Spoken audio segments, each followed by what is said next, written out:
Well, hey friends, LaMar Boschman here, and I want to share with you from my perspective the history of contemporary worship.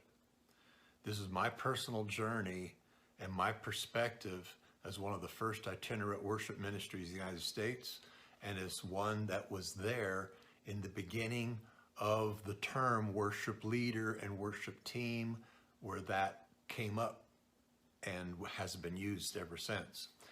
Now, there's a book called Loving Jesus, a concise history of contemporary worship.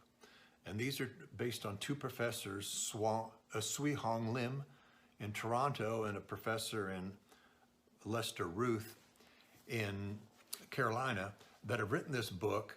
And it comes from an evangelical's perspective of what is contemporary worship. So to start with, contemporary worship has different meanings. The term contemporary worship has become to be known as a style of a worship service or a liturgy.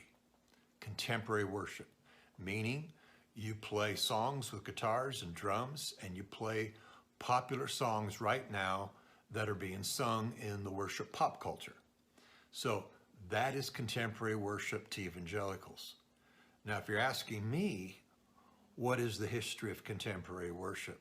It would be the history of the theology or the practice of worshiping God the way we do now, the contemporary type of praise and worship that occurs now. I'm not referring to the style of worship service, because some churches have a traditional worship service with singing of hymns, organ and piano perhaps, choirs, and then there's the contemporary worship services where it's more like a rhythm section and a worship leader and some singers, and it's more loose and more contemporary.